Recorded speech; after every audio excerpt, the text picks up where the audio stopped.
bitch, I live too major. And I just handle shit the best way that I know how. Fuck your commentary, you don't know me no how. If you feel it, you ain't even gotta know how. How we made it this far, I don't even know how. I just handle shit the best way that I know how. Fuck whoever hating, they don't know me no how. They can't do it like we do it, they don't know how. How we made it this far, I don't even know how.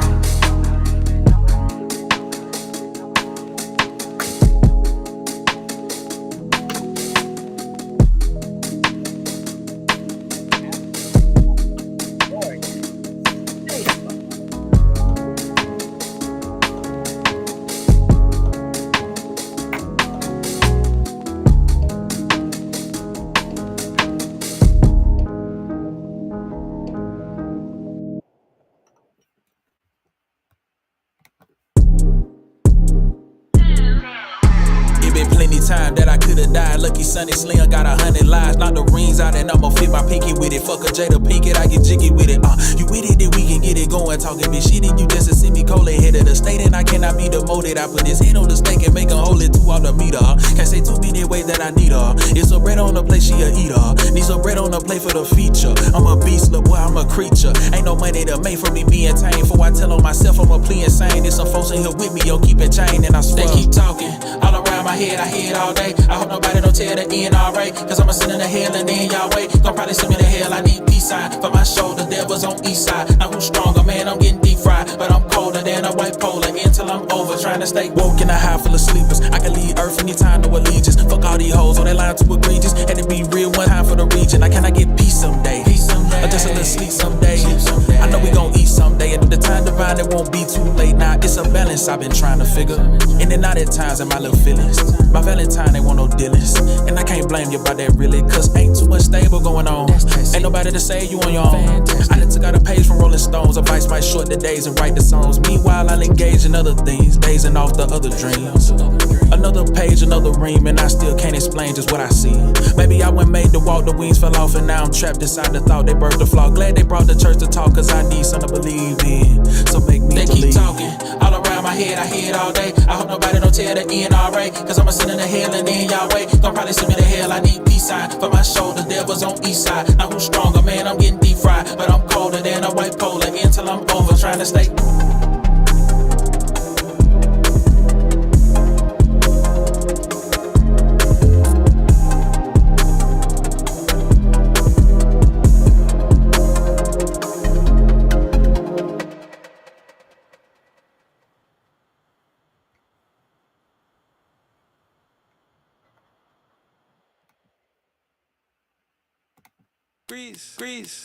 Grease. On my elbow, talk to the 6 deep. It's a fuck no, tucking in a bit. Look lean, look red, oh, lay it on thick. Look at me, look at that rose, look like grease. On my elbow, talk to the 6 deep. It's a fuck no, tucking in a bit. Look lean, look red, oh, lay it on thick. Look at me, look at that rose, look like whole time I'm coasting, breaking the whip invoice. It was cold, did I call me these next invoice? It was cold, did I handle my biz, big noise. I was vocal, cloaking a bit. Bearing mind with the XO, kissing up the rim. Wonder why there's no net flow. Pockets very slim, don't know why I had to get low. Summoning my kin. Fix your mouth. Fix your mouth. Fix your tailbone. Fix your mouth. Fix your mouth. Fix your tailbone.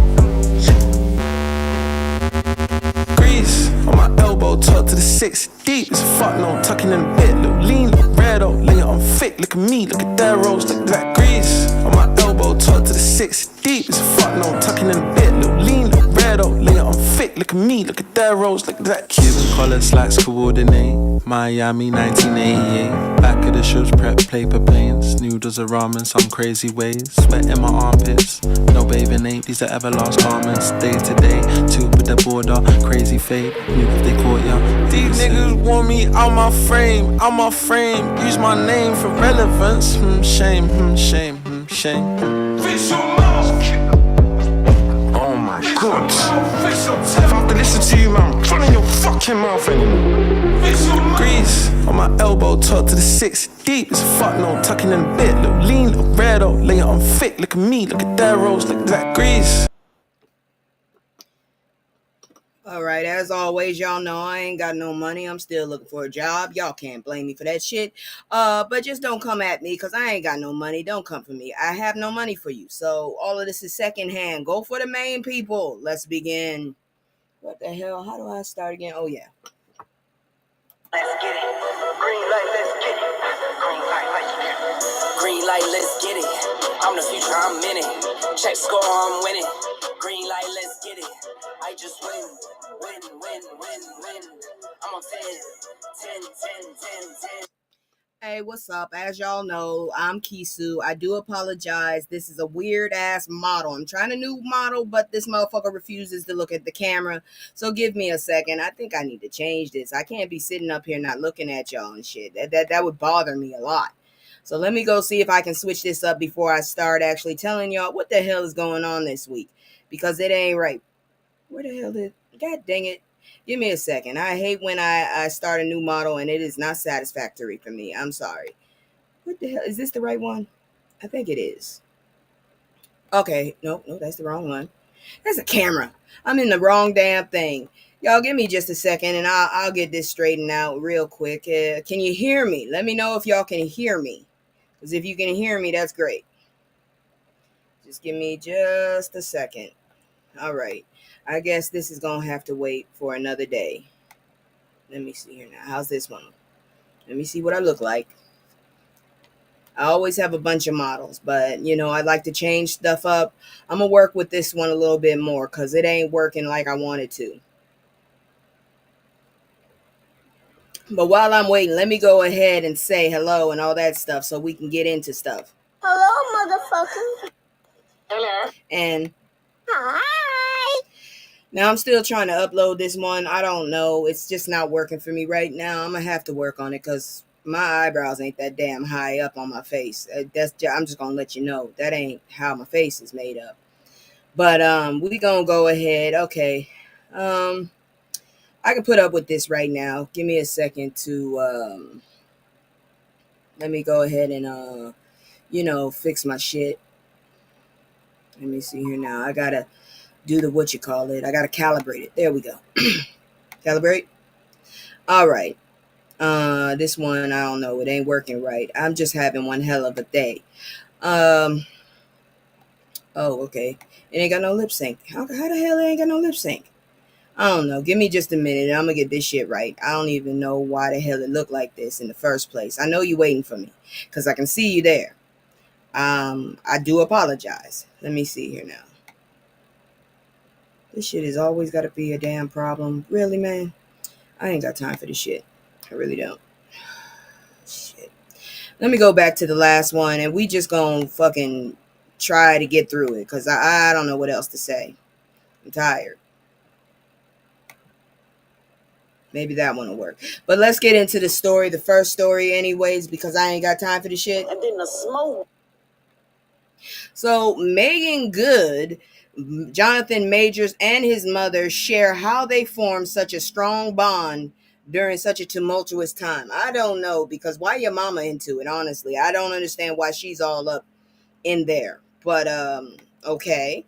So let me tell you about it. So apparently, Meagan Good and Jonathan Majors recently celebrated 6 months of marriage, appearing together on the Tamron Hall show to discuss their experience and future plans. Good described their marriage as magical and transformative, emphasizing personal growth and healing during this period.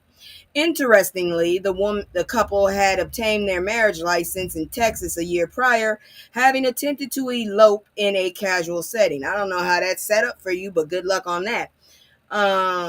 The couple had obtained their marriage license. I already said that. Both expressed a strong commitment to one another, with Majors highlighting Good's role in providing emotional stability amidst challenges. I honestly still feel like he's gonna try and do this couple right here. I don't know what she sees in him. He looked like an animatronic lion to me, but she must like something about him. Ooh, Lord, she looking skinny. I hope she eating right. Anyways, the couple's relationship began in May 2023 during a tumultuous time for Majors, who faced legal issues stemming from an assault case involving his ex-girlfriend. Despite the public scrutiny and personal challenges, Good and Major's bond deepened, leading to their engagement in November 24. I don't think that was engagement. I think that was a bailout, but that's just me.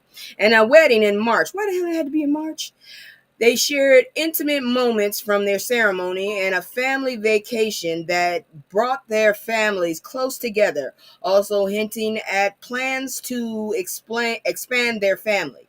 Both Good and Majors reflected on the chaotic beginnings of their relationship, acknowledging the difficulties they faced. Majors admitted that while his circumstances were overwhelming, he felt a strong connection to Good. Good, fresh out of her previous marriage, so this shit ain't set up too well, expressed the importance of actively choosing to grow and heal together. They emphasized the value of open communication and therapy, stating that their journey together has fostered profound personal development regardless of future outcomes. Well, I pray for them. I hope it works, but honestly, I really don't care. Hey, Joker, where you been? I'm sorry, I had to move my whole schedule because of that and school and stuff, so I just moved it one day over. I had hoped I needed your behind Thursday because some of them words was a trouble for me. But anyways, let me move on to my TED Talk in a moment. I'm gonna do my commercial and then I'll come back for a TED Talk because I got to get some things off my chest. I'm not one of them people that run to social media to say how I feel, but when I am on social media, I just say what I gotta say and get it over with. So I'll be right back with what I gotta say in a moment. It's just me and the fam. It's just me and the fam. It's just me and the fam. It's just me and the. It's just me and the fam. Yeah, yeah. It's just me and the fam. See my little Tay, that's my girl, that's my mascot. No one's go for hours and some hours till we pass out. Stay inside the house, turn up with the racks out. Stay inside the house, turn. All right, give me a second here. Okay. Let me get this down and let me see what I look like now. Okay, this is going to have to work for now until I get my other model straightened out. So let me get my camera ready for y'all because this is ridiculous. All you see is my head and that doesn't make any damn sense. Then I'm going to go ahead and tell y'all about how I feel about the situation going on in this country because honestly, I don't give a shit. I really don't about that because I said it before and I meant it when I said it. I'm not praying for the husband or the wife because the wife done got her ass up here. Like I said, she was in the same indoctrination as his ass. That's what I figured out real quick. The wife ain't got shit good to say either. Her ass sitting up there trying to recruit motherfuckers in the middle of a eulogy. I don't know about you, but I done seen many of people lose their goddamn minds. Just the fact that they couldn't get through the first week without their significant other. And this heifer sitting her ass up here as she is doing what she does. I don't know what you want me to tell you, but I can't. I just cannot. As for like I said, I'm not praying for that heifer because she's not crying. I don't think they really loved each other, real talk. Maybe this was a convenience marriage. I don't know. Because the more I look at this man, he has the widest head. He has the widest head I've ever seen, not face, because the face is in a small area, and these motherfuckers pissed me off when they tried to liken him to the Messiah. Now, first of all, this Messiah's name is not Jesus because there was no J at that time. Second of all, like I said, yeah. Martin Luther King did some stupid ass shit behind the stage. We know about his shit, but he did a hell of a lot more than this motherfucker. So I don't understand why they're trying to connect that to that. I feel no ways about it, as I said before. I'm not celebrating this shit, but at the same time, I'm not even going to try and be acting like I'm sad about it because I actually don't care. I'm gonna say that one more damn time. I don't care. I'm not praying for that damn family because guess what?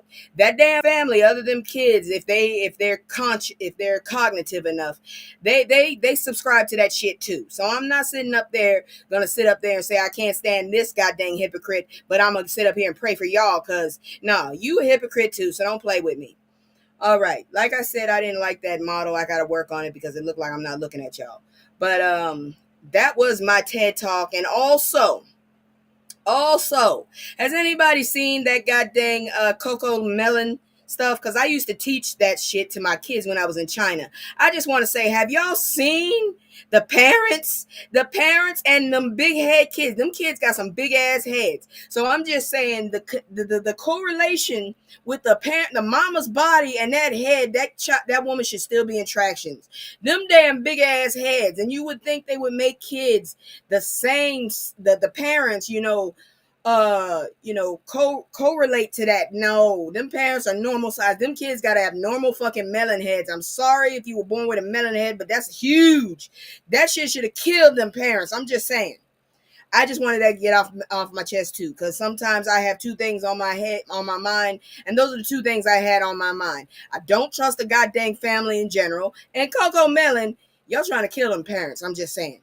That has been my unhinged TED Talk for today. Thank you for your attendance. Moving on. I'm about to go do this thing right here. I'm going to go ahead. Y'all didn't expect for me to get into the fuckery yet. No, not yet.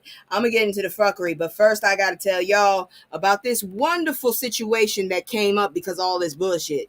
All right, give me a second here. Let me get that up. There we go. Here we go. Emotional content. So daughters of Martin Luther King Jr. and Malcolm X walk in actively Black Fashion Week show. All right, let me go ahead and show y'all them pictures. Not that. There it is right there. I'm having some problems because I did the screenshot thing wrong. But that's them both. They didn't really show their faces for some unknown reason, but that's what they was pulling.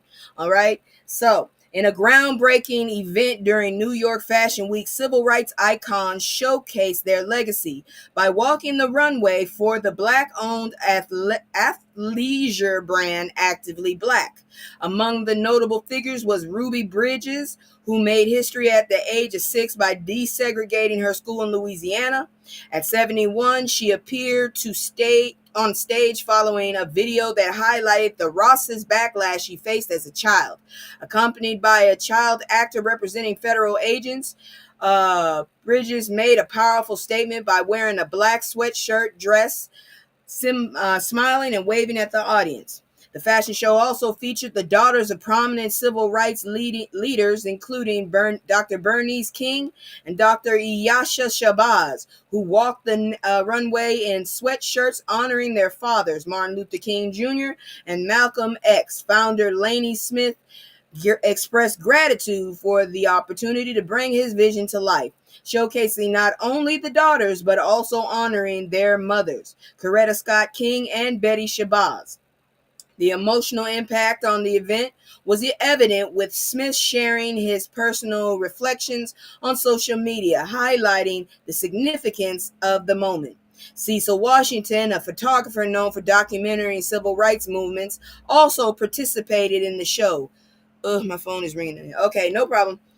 Let's see, a version of poignant photograph where he was seen drinking from whites only water fountain as a teenager. Smith emphasized that the struggles of the past are not as distant as many believe, reminding the audience that individuals who experienced Jim Crow and fought against segregation are still alive today. This event served as a powerful reminder of the ongoing relevance of civil rights history and the importance in remembering those who lived through it. So I don't know what the hell they talking about, this whole crap, we didn't have nothing to do with so much, and we should be grateful. Fuck you, dude. Seriously, because look how much we have, that we have not forgotten our freaking legacies like some people. You can miss me with that shit. You can try and erase it all the hell you want, but as long as people like me and others are sitting up here, we can still scream and shout and tell y'all the truth while y'all try to blanket it shit. Stop playing in my face. I don't like it.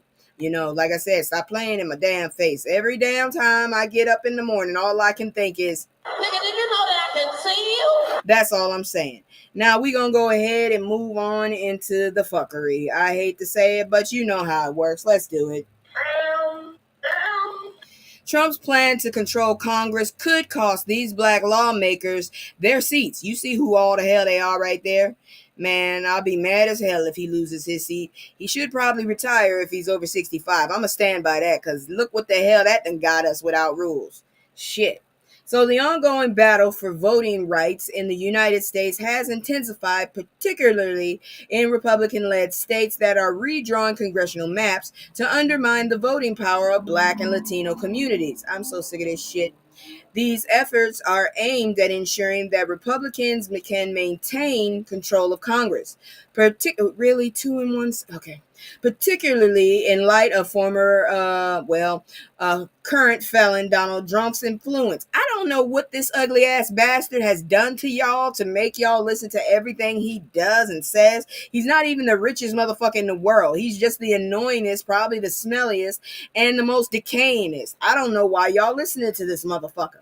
His sons are inept and fucking fleckless. I don't know how you could think that even his daughters are able to do this when they seem very self-absorbed with their own bullshit. At least that Ivanka one, which is creepy as hell. If my dad ever said some shit like that about me, I would be sitting up there having a goddamn restraining order on his ass. But that's neither here nor there. I just really don't understand what he has on y'all to make y'all want to literally listen to everything this dumbass has said. Because he has proven that he is inept intelligence. He is out of there. He is not in depth. He is inept. Anyways, these efforts are aimed at ensuring that Republicans can make blah, blah, blah. In Texas, a newly drafted congressional map has been criticized for diluting the votes of communities that typically favor Democrats, effectively targeting districts held by Black representatives. The changes threaten to the electoral positions of notable Black Democrats like Representative Al Green and Representative Mark Vesey, prompting several lawsuits alleging racial gerrymandering under the Voting Rights Act of 1965. The trend of extreme gerrymandering is not limited to Texas. Similar tactics are being employed across the country to dismantle Black and Latino political representation. For instance, the Missouri State Legislature has passed a voting map that impacts Representative Emanuel Cleaver's district, while in Ohio, efforts are underway to fragment the district represented by Representative Amelia Sykes. Republican leaders, including Vice President and disgusting ass bastard Cabbage Patch, are encouraging states like Indiana to adopt redistricting strategies. Additionally, in Alabama and Louisiana. Louisiana will probably do it because they're corrupt as fuck. Republican lawmakers are reportedly attempting to eliminate opportunity districts that would otherwise provide representation for Black populations and putting officials like Representative Shamari Figures and Chlöe Fields at risk. Why can't y'all just leave us the fuck alone? Why are y'all so focused on fucking with Black folks? We ain't done shit to y'all and y'all just want to fuck with us. Look, we ain't sorry for being born Black and you can kiss our asses. We're not doing it. Kiss my motherfucking ass especially. In light of the threats posed by these gerrymandering efforts, the Congressional Black Caucus, CBC, has pledged to resist what they view as systemic attempt at rig elections and diminish the political power of Black communities. During a press conference, CBC Chair Representative Yvette Clarke emphasized that the Republican strategy aims to dilute their voting power and roll back progress made in securing fair representation. Political analysts note that the CBC's status as a powerful voting bloc makes them a significant target for Republican strategies, with claims that Drumpf harbors a deep-seated animosity toward Black leadership. Look, you can't make us like you because we can see bullshit from a mile away. And the CBC has vowed to fight back against these challenges, asserting their commitment to protecting the rights and voices of their communities. I don't know what to tell you. But like I said, you can't force us to like your ass. We can see the bullshit you're playing in our faces, and we're not immune to it. Okay? You shouldn't have been talking shit. You always talking shit, and you always trying shit. I can't do this with y'all no more. It's very annoying. And you act like, nigga, did you know that I can see you? You act like we can't see your stupid asses. But moving on. Oh Lord, I'm kind of warped out there in the wrong direction. They used to be right. Let me get rid of this real quick so I can figure this shit out correctly, because otherwise it's gonna bother the shit out of me for the rest of the night. I tried to be lazy and not open the folder, but let me go open the folder. Shit. After this, I got to do homework, so that's nothing new. Oh, Lord. I'm hungry. I got to figure out what I'm going to eat tonight. I could go for some catfish. I ain't even going to lie. But I ain't got the money right now, so it is what it is. Let's see. Here we go. I had to block a lot because there's a lot of motherfuckers that are ugly as hell, and I couldn't do it. All right, let me get rid of this real quick. And I'm going to bring this up real quick. All right, there we go. So sorry for that, but this is what happens when you got a lot of bullshit going on in your life. All right, let's look at it because it's annoying. And then the smart got me. So Drumpf's education department is any grants for minority-serving colleges. This is bullshit, motherfuckers. Y'all stupid as hell, but y'all gonna sit up there and determine to make sure that there's a big-ass breach between us still. All right, mediocrity, let's see what you're doing. The Drumpf administration has decided to cease several grant programs that provide funding to colleges with significant minority student populations. On September 10th, the Department of Education announced its decision to withdraw discretionary funding for minority-serving institutions. Is this another way to get more money for rich motherfuckers that really don't deserve it nor need it? Great. Anyway, citing concerns over potential violations of anti-discrimination laws, education security. I love how y'all use this shit against us, you dirty bastards, ignorant ass motherfuckers. This bitch don't even know what A1 is. And AI, dumbass. Education security Linda McMahon emphasized that these funding programs are viewed as unlawful because they allocate grants based on race or ethnicity, which is considered discriminatory. Not if your ass had a 400-year advance, okay? If you can't fucking keep ahead for 400 fucking years, you know what? You got a motherfucking problem, and I don't know what to tell you. I dropped my damn liquor. God dang it. I thought I had finished it. Probably didn't need all that. But anyways, despite any of these programs, McMahon asserted that the Department of Education remains dedicated to supporting students from under-resourced communities. Why you gonna lie in my face, you dirty bitch? I'm sorry, but this whole administration treats us like we're part of a fucking TV show, and I'm not getting paid, so y'all better stop playing in my motherfucking face. That's all I'm saying. Shit. Lost your damn mind fucking around with me. However, the new approach will not take race into account for eligibility. McMahon stated that diversity should not be solely based on skin color and that focusing on immutable characteristics leads to a narrow understanding of an individual's contributions, which include their character and merit. I'm going to tell you right now, them black girls, them Asian dudes, them goddamn Latina girls, whatever the fuck you are, I bet you one damn thing, if they qualified for them damn scholarships, it wasn't just on appearance alone. I can promise you that bullshit is not true. All right, it's all about their fucking because they pick the best of the best. They don't make this easy for us to get these scholarships. You got to fucking bust your ass. Oh Lord, I know you ain't talking the way they make us jump through hoops, and you talking about this shit is discriminatory. Take your ignorant, blonde, ugly ass, Greekly, ugly fucking ass somewhere. You just got your job from DEI. There's DEI right there, because y'all motherfuckers just wanted someone that would say what you wanted to say. That's all I'm saying. Let me see here now. The department is also looking to redesign MSI programs to assist underprepared or under-resourced students without relying on race-based criteria. Yeah, let's see that.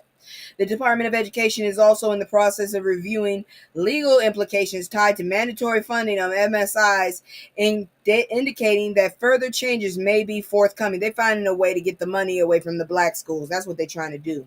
While the announcement did not clarify how the $350 million initially allocated for these programs will be redirected, probably to some billionaire bitches, it suggests a significant shift in how higher education institutions serving minority populations will receive federal support in the future.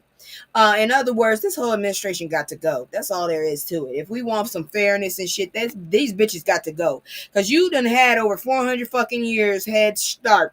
And if y'all still mediocre, that is not the rest of our faults. Damn it. If y'all don't get y'all ignorant, ugly asses out the way and let somebody do some work. All right, Drumpf targets Memphis as the next city to face federal crime crackdown. You got to give me a break. This is some bullshit. So, Felon Donald Drumpf has announced plans to deploy the National Guard and other federal resources to Memphis, Tennessee, in response to the city's high crime rates during an appearance on Fox and Friends. Drumpf stated that Memphis is deeply troubled and expressed support for both the city's Democratic mayor and the governor of Tennessee. He emphasized that additional measures might include deploying military force. Bitch, would you stop spending all our fucking money? You act like this shit is free. It's not. And these motherfuckers, you're going to run out of money. You're going to fuck around and run out of money, and we are not going to play with that. I'm just letting you know. Let's see. If necessary, highlighting the urgency of addressing crime in the area. Whatever. How about the mother places? Memphis Mayor Paul Young has expressed commitment to ensuring that federal efforts will enhance community safety and build on existing progress. He was informed about the potential National Guard deployment earlier in the week and is optimistic about the collaboration. Oh, Lord, here we go. Another Mayor Bowser. Fuck. Additionally, Representative David Kustoff, who represents part of Memphis, has praised Drumpf's announcement, advocating for a more permanent federal law enforcement presence to work alongside local and state officials for the long-term success of the city. Y'all motherfuckers must not understand where money is coming from. Because even if you sit up there and rob every motherfucker of their money, you still gonna run out the way you spending. While Drumpf has indicated a willingness to send federal forces to Chicago as well, he has faced pushback from the city and state officials, which may hinder such efforts due to potential legal challenges. This announcement follows previous deployments of the National Guard and an increased federal law enforcement presence in Washington, D.C., underscoring the administration's focus on addressing crime in major urban areas. I know you didn't. Because there's a lot of red states that need that shit. I'll even say they need that shit in Louisiana. And my mama's there. I prefer them to go take their ass to Shreveport, New Orleans, and Baton Rouge, though, and Lafayette while you at it. And even Mamou sometimes.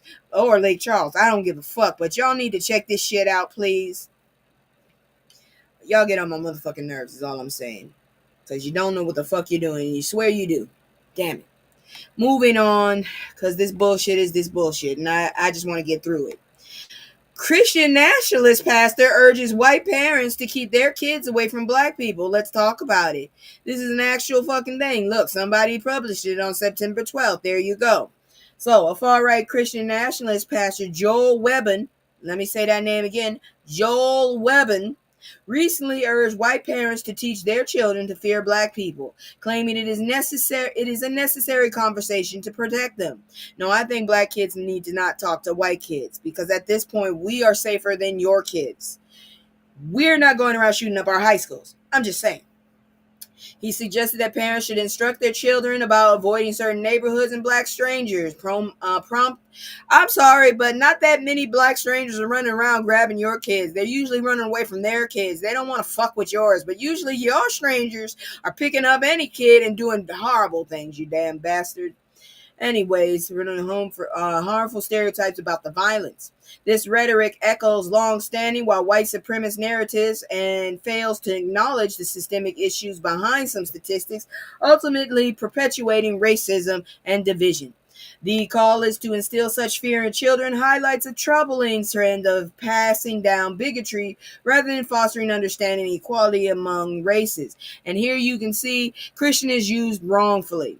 I've only met a few real Christians in my life, and when I say real Christians, I mean people that do not sit up there and put up with any discrimination. They accept who you are and what you are, and they still love your ass. This shit right here ain't nothing but racism and miseducation of the Bible. The Lord would not sit up there and support this stuff. I gotta hold my mouth when I'm talking about him. And y'all are going somewhere not to heaven if you continue this mess. The whole concept of racism and racism, however you want to say it, is because assholes didn't get rid of it completely. The jackasses lost, but they continue to teach their children. The only way to end stuff, and I'm sorry to say this, is to eradicate it completely if it's a disease. I hate to say that, but racism is a disease. And I wouldn't want anybody to go. But I'm just saying, back in the day, the only way we were able to actually stop this shit was get rid of it from the roots. I'm just saying, do not go out and hurt anybody, but we missed a chance back in the past. That's all I got to say. This probably will not work, but I don't give a shit. I'm just telling you. I do not promote violence now. I'm just saying. It's a little violence in the past during the Civil War might have helped a lot of us. Just saying. Moving on. Because honestly, I don't know what else to tell you. I'm irritated. Always going to be irritated because every time I check the news, my goddamn arsenal grows. I'm just saying. Moving on, because it's going to give me a damn headache too, just talking about this bullshit. But this is something we need to know. Check this out. And then the smoke got me. America dragged back to Jim Crow as Drumpf's Project 2025 reshapes the nation. America is increasingly viewed as living with the implementation of Project 2025 as outlined by Donald Drumpf. This initiative is perceived to promote racist policies that undermine protections for marginalized communities, notably Black Americans. It'll be a cold day in hell before I pick shit for y'all. Just like that stupid blonde bitch said, I don't give a damn if she lost someone. A lot of people lost someone, and their someones were a lot better in quality than that one. Needless to say, this shit is actually happening, and we got to stop it because this is ridiculous. I can't believe we letting this happen. The Thurgood Marshall Institute has labeled Project 2025 as a significant threat to civil rights. This is what I was saying. This bitch said something about blueberries. I don't like blueberries. I'll eat blueberries for my health, but other than that, you can kiss my ass. I ain't picking no damn blueberries, no cranberries, no fucking cotton, because my family was involved in at least 2 of those fucking things. You figure it out. I ain't picking shit. The only thing I'm picking is what I'm wearing today, what I'm gonna do with my hair, and what I'm eating tonight. Fuck you, blonde bitch. I don't give a fuck. Anyways, the Thurgood Marshall, I said that, threat to civil rights, warning that it could lead to consolidation of executive power, suppression of Black votes, and dismantling of educational safeguards. Janae S. Nelson from the NAACP Legal Defense Fund emphasizes the country faces a critical moment where the trajectory could lead to either an inclusive democracy or a severe regression. Bitch, if we go in severe regression, just wait until I get my damn degree so I can get my family up out this bitch.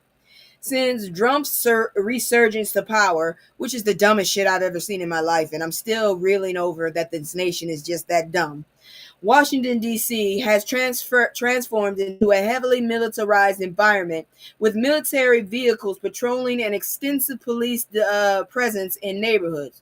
Drumpf's rhetoric targets majority Black cities, justifying federal crackdowns through claims of crime and disorder, which is not true. This environment has led to increased immigration rates, further destabilizing Black and Latino families. Tensions have escalated, exemplified by protests against Drumpf and his administration regime, where demonstrators boldly confront the leadership about their policies, highlighting the oppressive atmosphere under the rule. The impacts of Drumpf's policies are evident across the nation as incidents of racial segregation and division resurface. In Georgia, children encountered white-only and colored-only signs in school, what the fuck? Are you serious? Man, I hope they got that ass whooped for that bullshit. Signs in schools which sparked outrage among parents who felt their children were traumatized rather than educated. The rise of whites-only communities, such as the return of land, which is seriously an oxymoron, because you can't return the land you never originally owned, bitch. You stole it.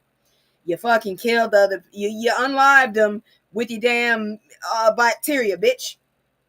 Traumatized rather than educated. Additionally, the rise of, I already said that, illustrates a disturbing trend towards racial exclusivity and a rejection of civil rights progress. Activists and community leaders are vocal in their opposition to these movements, asserting, my phone is ringing now. I don't know what happened. Okay, I was asserting that the nation must not revert to a history of discrimination and hate. I don't know what to tell you, but I'm saying this right now. I'll never be your slave. I'll never be your ass. What the hell just happened right there? My shit just like blacked out. I don't know. Maybe they trying to get me, but I'm also recording this shit, so don't think you can get rid of me. Either way it goes, you can kiss my ass. I'm not fucking falling for it. I'm not doing shit for y'all. I'm not happy the person died. I'm not happy that his wife is a widow, but I don't trust the bitch. She sat up there, did not shed a tear, not a real tear, and she was freaking soliciting for that fucked up group. So I ain't praying for none of them. I hope the children come out right. That's the best you're going to get out of me. Moving on, because apparently they don't like me talking about this. It is now time for black terrorism. That's right. It's motherfuckers who terrorize black people. Oh, you thought I was talking? No. When I say this shit, I mean y'all motherfuckers terrorizing us. We ain't doing shit to y'all. Let's check it out, god dang it, because I got some names to blast. Where is it? There it go. Hold on.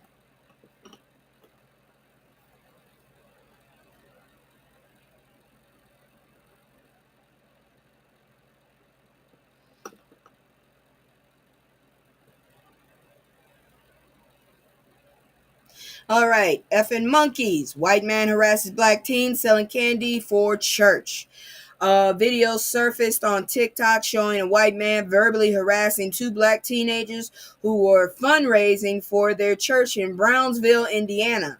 The confrontation took place outside a restaurant in the stores, where the teens were selling candy. The harassment reportedly began after the teens offered a polite greeting towards,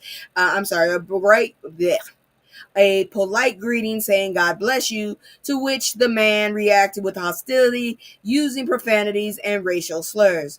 I'd like to remind y'all that the first man on earth, the man that God covered over everything, was from the Middle East, which means he was brown.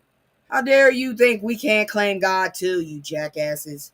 During the exchange, the man made a series of derogatory remarks, calling the teens various racial slurs and suggesting they were armed. Why the fuck do people feel like they can say any kind of fucked up shit and expect us to take it in stride and just accept it? If you do that to anybody in my family, let alone my kids, I'll probably bust you in the mouth before you finish. I'm just saying. The teens attempted to defend themselves, highlighting the man's use of racist language and his aggressive demeanor. Despite the escalating confrontation, the teenagers chose to walk away rather than engage further, demonstrating remarkable restraint in a distressing situation. The incident gained widespread attention on social media, with many users expressing outrage at the man's behavior. Comments highlighted the emotional impact on the teens, with users condemning the racism displayed and lamenting the hatred that fuels such incidents. The video not only sparked conversation about racism, but also raised awareness about the experiences of marginalized individuals in their daily lives. I don't know what to tell you. Once again, I'm always confused because the shit is ridiculous. But I really need y'all to leave our damn kids alone, because you're going to fuck around and meet the wrong one, and they going to fuck your ass up, and they ain't going to have shit to lose. So they don't care. There are those in our fold. I'm just saying. And you going to fuck around and meet them, and they ain't going to give a shit. They waiting for some reasons to fuck y'all up. Moving on, because it's stupid. Black home ownership hits 3-year low amid rising unemployment. It goes hand in hand. As every week I've been telling y'all that the unemployment been heightening. But here we go again. So a home ownership rate for Black Americans has fallen to its lowest since 2021, dropping to 43.9% in the second quarter of 2025. From 45.3% in 2024, according to Redfin. This decline coincides with an increase of Black unemployment, which rose to 7.2% in July 2025. I need y'all to understand we're still Americans, okay? Our numbers affect y'all, fuckers. Marking the highest rate since October 2021. Contributing factors include significant federal layoffs affecting Black households and the dismantling of DEI inclusion programs in workplaces, which had led to fewer opportunities, and it's also showing how racist those companies are for Black employees. While Black home ownership decreased, other racial groups experienced minor fluctuations, and improvements in mortgage rates provide some hope for future buyers seeking stability and wealth through housing. I promise you, if we pull a Marcus Garvey and just fucking leave these motherfuckers, they gonna crumble and they can kiss my ass for what it's worth. That's all I'm gonna say, because the shit pisses me off. It's ridiculous, and y'all get on my motherfucking nerves on that. Moving on to something else senseless, which I don't understand, but apparently this is a topic too. Let's check it out, goddammit. Is baby mama an insult? Ebony K. Williams reflects on the condemnation of the term. Y'all did that shit. It's your choice if you want to take that damn title. Y'all made that motherfucking shit. There's the new revelation of people. Don't Ebony K. Williams, who I still don't really know who she's supposed to be, a media personality and advocate for intentional single motherhood, challenged the negative connotation surrounding the term baby mama. Shit, I'm trying to be a single mama too, but here's the thing. I'm not trying to be with a dude to get it. In a recent podcast, she highlighted how such terms can undermine a woman's status, citing a derogatory comment made by Offset towards Cardi B during their divorce. Williams, who became a mother through IVF at age 40, that's what I'm trying to do, emphasizes that her choice to pursue single motherhood is a personal and empowering decision rather than a consequence of unfavorable circumstances. Reflecting on societal shifts, she celebrates the growing acceptance of women embracing single motherhood by choice, while also acknowledging the stigma that still exists. Look, single motherhood ain't no problem. I had a single mom, but here's the issue. When you bring up ignorant ass things like baby mama, somebody else made that damn term and y'all just adopted it. Fuck you. My mom's not a baby mama. She is a single mother. She decided that shit. She asked the motherfucker if he wanted to be in her life, in my life. That bitch said yeah and still ain't done shit right. So yeah, single mother. Not a fucking baby mama. That's just a part of a culture that needs to honestly die. You are a single fucking mother. Single motherhood. That is what it is called. Not baby mama. It's ghetto as fuck. I hate that shit. All right, y'all. Let me look. What's the next story? Oh, it is now time for me to go get redressed. This is going to be weird because I had to move around. I like this position, so I decided to change the position in my room that I'm using. And once again, love the pink. But now I'm going to go ahead and change outfits. I hope this works because we going to sit up there and watch the leopards eat motherfuckers' faces. That's what we doing. Give me just a second because I don't know why this shit is acting up. But yeah. Give me just a moment. Maybe I'll do my commercial. Okay, now you want to do shit right. Nope. Did that one wrong. Okay, nope. Bounced. And now there's a hockey I've been trying to make, but it's been an issue. So anyways, here I am, and let's begin the show. All right, here we go. Where is it? Because shit's about to get real. All right, and this one is actually kind of funny. I've been waiting for one like this. Here we go. Oh, I'm sorry. It didn't work. I know you didn't. So you just not going to get... All right. So I'm just going to have to do this. Because you playing around with me. There we go. I don't want this second, I want this. I'm all in my head, swear I'm a wreck. I've been moving like a hot mess. Sorry.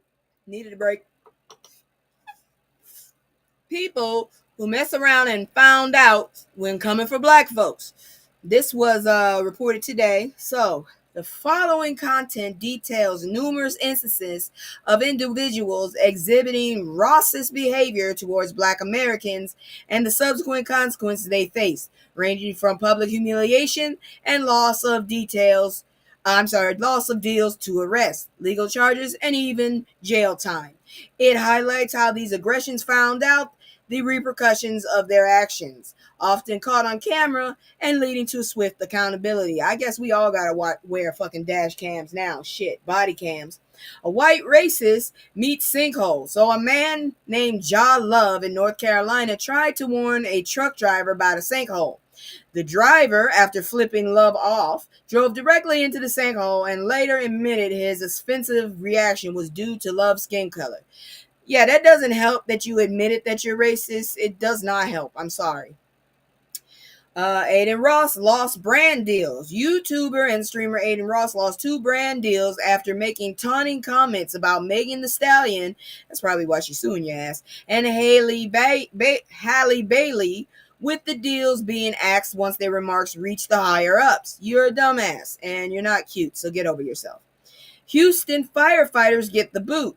12 cadets at the Houston Fire Training Academy were terminated 6 days before graduation for circulating racist content in the private Instagram group. Dumbasses. Despite prior warnings, they were also required to complete anti-discriminating training. So your ass didn't get to freaking graduate and you still got lectured. Good for you. Neo-Nazis get ran out of town. A group of self-proclaimed neo-Nazis demonstrating in a black neighborhood in Cincinnati, Ohio, were met by outraged black residents who burned Nazi flags and ran them out of the city. These motherfuckers wasn't even from the state. You see how ignorant and punk ass you are? Mel Karen calls the police, but was dead wrong. A South Asian man harassing a group of black women in an Airbnb, slapping one's phone, ended up offering them $1,000 to avoid charges after police threatened him with jail for assaulting the women. Motherfucker, it had been $5,000 so I can have a whole new phone. Biracial Brazilian woman faces jail time. I told you, some skin folk ain't kin folk. Dame McCarthy, a biracial woman in Brazil, was sentenced to 8 years and 9 months in prison for calling a black child a monkey, marking the longest sentence given for racism in the country. Bitch, you half black and you gonna do that? Okay, wait a minute, no. She could have been biracial a different way. Never mind, that was wrong for me. Racist man harasses black neighbors. Martin Cito in Michigan attacked his black neighbors while yelling, "The white race is ending." Well, how's that our fault? Leading to his arrest and charges including hate crime using force and assault. His bail was set at $25,000, that's too low, and he is prohibited from contacting his victims. Why the fuck would you do that shit? That's some sick shit. I will whoop your ass. Racist threatens Maxine Waters, and then Brian Michael Gaherty, I hope I said that wrong, was sentenced to 33 months in federal prison and fined $10,000 for sending death threats to Representative Maxine Waters with the intent to impede her official duties. Bitch, you don't know what the fuck you doing. Now you going to jail and you owe some money. Ha ha. Correction officer waves racist baton. Bitch, I got a baton in my car. Let's see who wins. Because I'm going to have 2 batons. I got one. It's called a baseball bat, aluminum. Brian Davis, an Allegheny County jail employee, was suspended pending an internal investigation after an Instagram video showed him with a baseball bat wrapped in barbed wire called a nigger beater. Well, you know what? That's okay, because I'm gonna go ahead and get me some nails in one of my bats, and I'm going to call it a napkin beater. How about that? All right, so Karen's siblings charged with murder. John Chong, Uk Moon, and Cindy Kim. First, I don't like the fact that your name is so damn long. That's too much. Who went viral for hurling racial slurs at a couple, were later connected to the murdering, oh my gosh, this name, Chlöe Garcia. And I'm honestly not trying to be disrespectful. That's what the name looked like. There's a U, a A, and a U. I don't know what that sound makes. And charged with murder and attempted second-degree robbery. Bitch, you redneck and Asian. How'd that work? Employee leaves racist message on a receipt.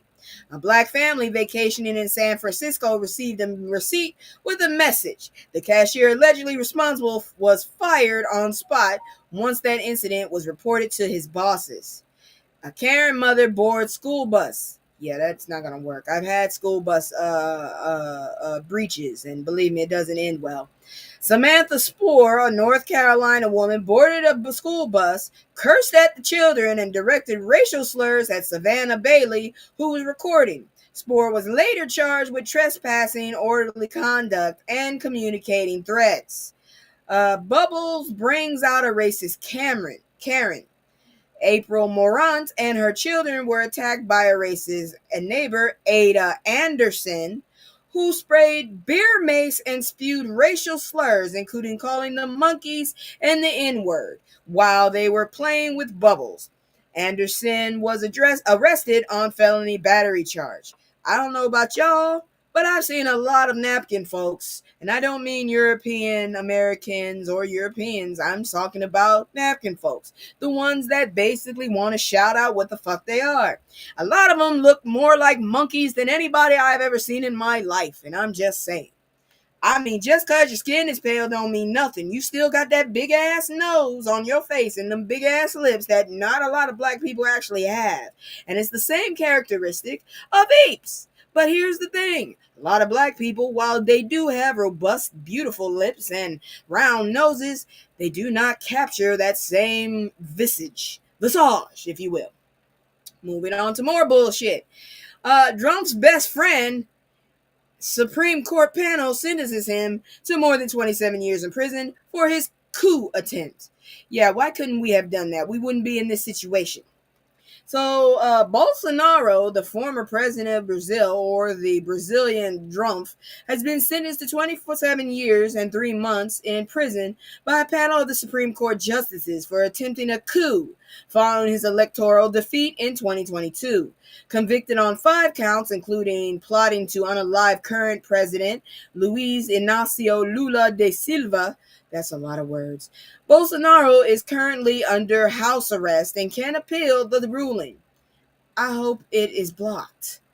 The verdict is seen as a significant moment in Brazil's history, deepening the political division and leading to potential backlash from the U.S., which is petty as fuck because we have nothing to do with their politics, which has criticized the ruling. Despite his legal troubles, Bolsonaro remains a prominent political figure, facing calls for amnesty from his supporters and the possibility of influencing future elections. In other words, if y'all ain't learned y'all lesson, Brazil, look at what's happening to America right now, and don't do it. God dang it, don't do it, because damn it, I'm on my way to y'all almost. Moving on. Whew, Lord, y'all get on my motherfucking nerves. I swear. Bernice King reacts to meme comparing Charlie Kirk's unaliving to MLK and Jesus. I get tired. Let's go over this list real quick. This is a racist. This is a womanizer. This is a womanizer, but he actually had socialist plans. This one too. These two had socialist plans. They were same two. They were the same dude, different color. This is a racist. This, I don't know who that is because that's supposed to be a Middle Eastern man, a Jewish Middle Eastern man. I don't know, a Hebrew. This right here is a European white man. I don't know who that is. Let me go over that again. Racist, only did it for money. Womanizers who actually had some kind of morality. Wide-headed fucking asshole. And I don't know who this is, because I ain't never seen a picture of this dude. Moving on. I just wanted to tell y'all that. Dr. Bernice King, the youngest daughter of civil rights leader Dr. Martin Luther King Jr., has expressed her distress over an image that juxtaposed her father with conservative influencer Charlie Kirk, the asshole. Posted by Republican Representative Anna Paulina Luna, who's obviously a lunatic, ergo her last name. The image, which includes notable figures such as Jesus, which doesn't make sense because, once again, the J never existed during that time, and past president, comes with controversial headline, all because of words. No, not really. One, because his ass was going for the money and he found money in letting us go. Otherwise, he would have never. The other two, yeah, they were socialists and apparently we got jackasses. That one in the middle, because he wasn't cruel enough. And the one at the end, who is that? Still don't know who that is. Anyways, let's see here now. Posted by Republican about the image, which in her reaction on social media platform Twitter, Dr. King voiced her frustration, stating that there are numerous issues with this portrayal, and emphasized her exhaustion with the ongoing misuse of her father's legacy. In the wake of Kirk's tragic unaliving, I don't know how tragic that is. It's probably warranted because of what he said. I'm not going to back down. He was asking for a lot of this shit because he kept talking about it. And the thing is, the retaliation came from his own side. I'm just going to tell you the truth. Dr. King was among the first to condemn the violence and offered condolences to King's family. She highlighted the sorrow of children losing parents to such brutal acts, drawing a parallel to her own experience of losing her father at a young age. Dr. King stressed that the United States needs to address its complex issues of violence and apathy by promoting peaceful and just solutions. Despite Kirk's previous criticisms of her father's character, she refrained from engaging in those debates, instead advocating for nonviolence and the necessity of compassionate leadership to foster meaningful change. Dr. King's criticism of the recent image is not an isolated incident. She has previously denounced the inappropriate use of her father's likeness. I hope she sues in various contexts, including AI-generated graphics. Her past interactions, such as her response to rapper who misused her father's image, demonstrate her desire for respect and consideration regarding her father's legacy. Following her latest comments, she received a mix of support and criticism online, with users expressing empathy for her feelings. Dr. King continues to call for deeper understanding of the emotional impact these representations have on families affected by violence. Look, the only two people up there worth anything, in my opinion, is JFK and MLK Jr. The person at the end is supposed to be Jesus, but once again, Jay never existed at that time. He was a man of darker skin and curlier hair. That's a white man who never wore that outfit. There you go. When you actually find a picture of the man, which I don't think exists, then come talk to me. Ignorant bastards. Moving on. Congressional Black Caucus calls for federal probe into HBCU threats because we had nothing to do with the bullshit. The Congressional Black Caucus is urging a federal investigation into threats made against several historically black colleges and universities, HBCUs, on September 11th. That's disrespectful in itself that you did that. You're not patriots, you're assholes. Representative Yvette Clarke, the chair of the caucus, emphasized that these threats are a disturbing reminder of ongoing racism and extremism targeting black communities.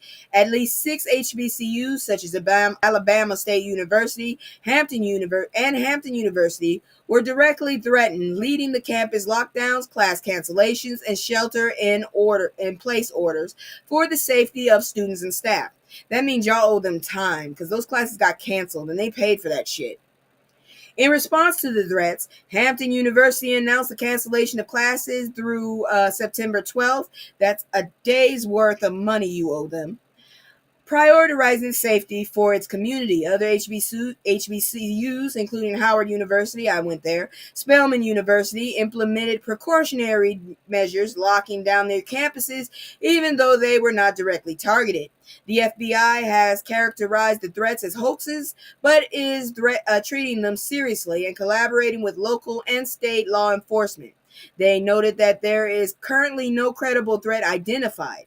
House Minority Leader Hakeem Jeffries condemned the threats as despicable, and the CBC is pressing the Department of the Department of Drumpf, and the FBI to investigate further. Representative Clarke stated that the threats are designed to intimidate and incite hatred against black institutions, and they must not be ignored. She emphasized the importance of protecting black students and HBCU communities from such acts of terroristic intimidation. We will not be intimidated, you nasty, ugly bastards. We have more sense than y'all, more quality than y'all, and you can kiss my ass, damn it.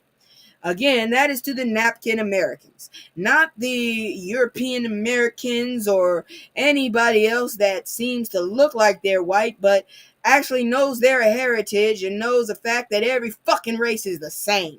If you're not a part of that, then I imagine that you're a napkin American. And if so, Get the fuck out of my face. Orange lives don't matter.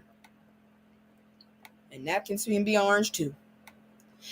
80-year-old woman charged in DUI crash that unalived the mother and the daughter. Why the fuck are you drinking and driving at that age? Why the fuck are you driving at that age? Where the hell is your family?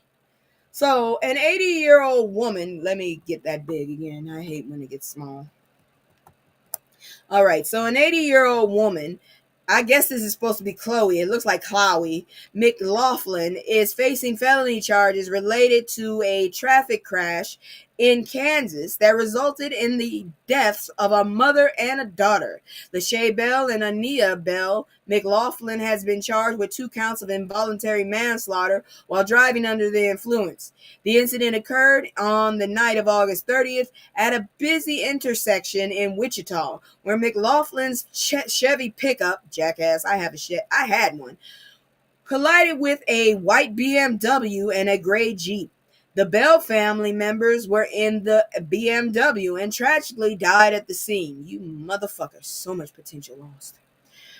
Wichita police reported that McLaughlin was driving eastbound when the crash happened, and they suspected that speed and alcohol were contributing factors. Following the accident, McLaughlin suffered injuries and was hospitalized before being booked in Sedgwick County Jail on suspicion of second-degree murder. She has since been released on a $100,000 bond. That's a lot of fucking money, so that makes me care for her even less. And is set to appear in court on September 15th. And you're damn right I said what I said. I have less empathy for rich motherfuckers that do stupid shit.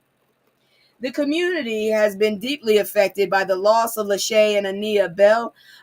A joint celebration of life is scheduled for September 20th at First Evangelical Free Church, highlighting the impact the Bell family had on those around them.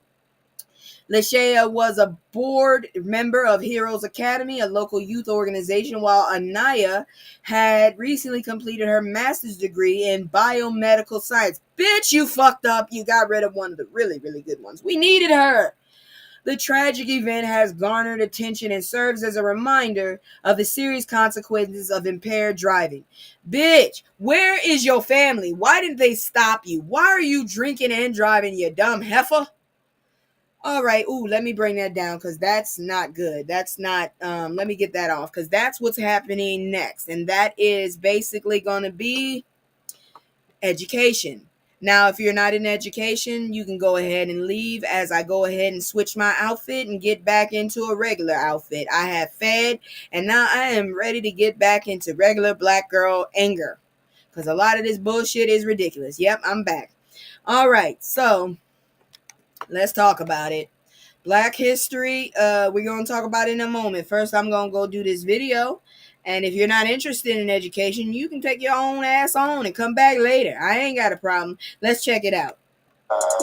Yo, it's so many, it's so many, yo, it's so many, yo, it's so many lies. Look in my eyes, they know I'm the truth. They know that.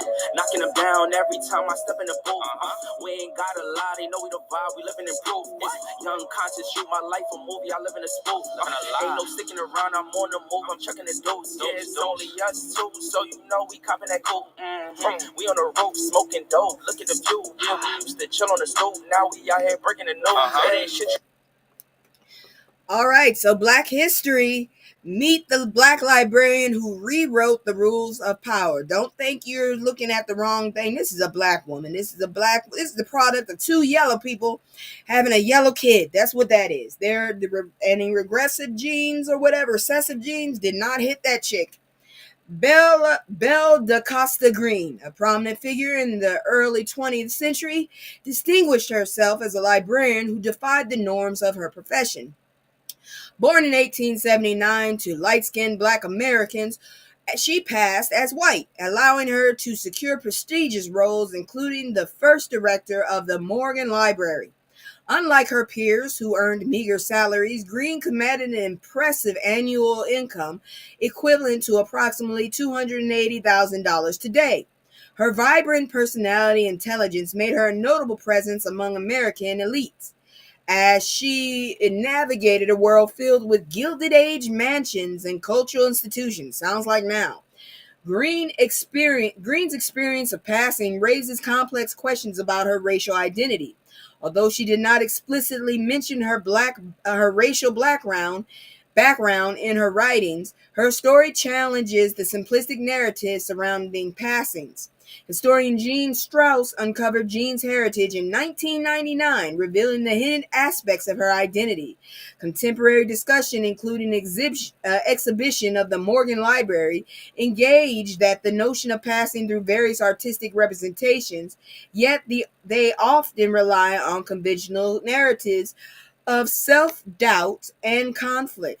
Critics are divided on how to interpret Green's decisions to pass, with some suggesting it stemmed from a desire for power, while others argue she simply lived life fully, free from the constraints of racial categories. Beyond the complexities of her racial identity, Green's legacy is one of remarkable achievement and self-styling. She was not just a librarian, she was a connoisseur of rare books known for her exceptional acquisition. Green's fashion sense and vibrant personality contributed to her public persona, with her attire reflecting her status and confidence. So she was kind of like their Nicki Minaj. Rather than be confined by contemporary views on race, her accomplishments serve as an inspiration for future generations of librarians. Green's story exemplifies how she transcended societal limitations, ultimately becoming a powerful figure in her field. I'm not sure how to feel about that, honestly. If she went ahead and just made sure that I don't know, did she actually claim her race, or did she just go fully with the passing? Because honestly, I had to look at her for a while to realize that's a black woman. So I don't know, but we're not gonna stop with that. We're gonna go ahead and I'm gonna do my commercial, and when we get back, we're gonna do celebrity news. And you know how I feel about celebrity news. So you already know I'm irritated. So let me go ahead and do my commercial. Take a few puffs because I need to be medicated for this shit. And I ran out of one of my medication. It is not fun. But I am going to keep boom down. And I'm going to make sure I don't come off as ignorant as hell. So check this out. Oops. Sorry. It's just me and the fam. It's just me and the fam. It's just me and the fam. It's just me and the fam. Yeah. It's just me and the fam.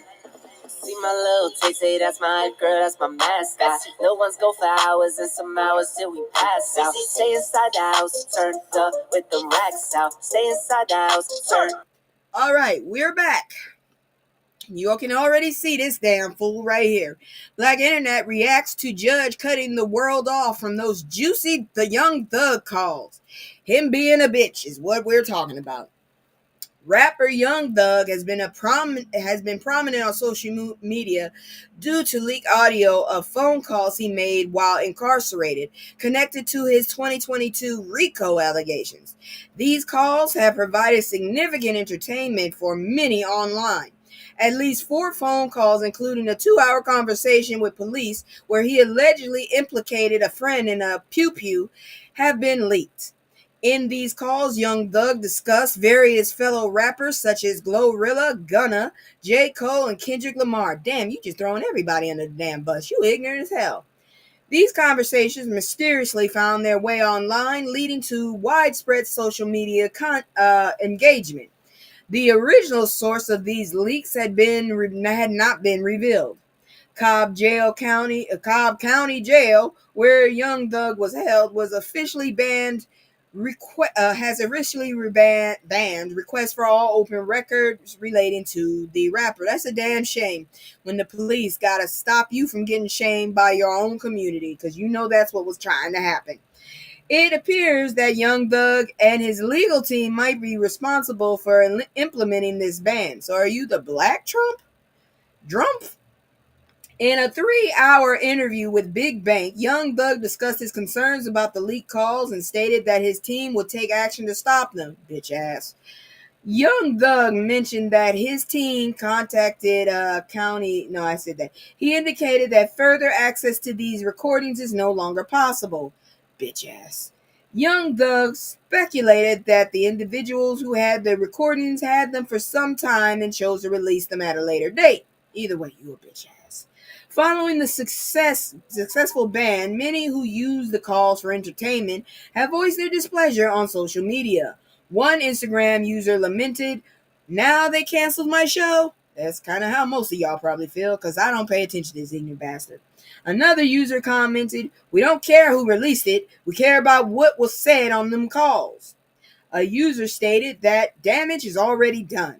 Another individual suggested they wouldn't have shit to release if he watched his mouth. That's what my mother usually tells me. One user reflected, "All I learned from Young Thug in the last week is don't be on the phone and don't leave an audio message. You want to talk to me? It's going to be in person." Exactly. Another user referenced his alleged girlfriend, Mariah the Scientist. I've never heard of this heifer.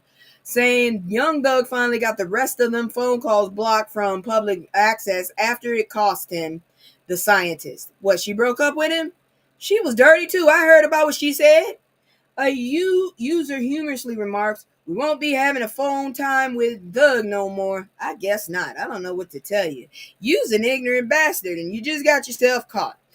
But moving on to better news, I don't know why I put this here. That was supposed to be somewhere else, but I don't care. I'm not backing up because it's too late. We're going to look at some good news because I got at least 2 stories that'll make you smile to be black for once, because they just running us through the damn garbage. Check it out.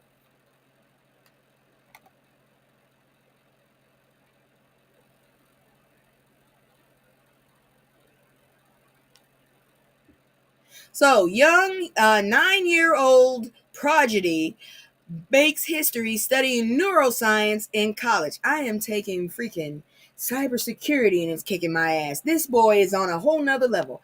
Aiden Wilkins, a 9-year-old boy from Pennsylvania, has made history by becoming the youngest student ever enrolled at Ursinus College. It looks like your sinus.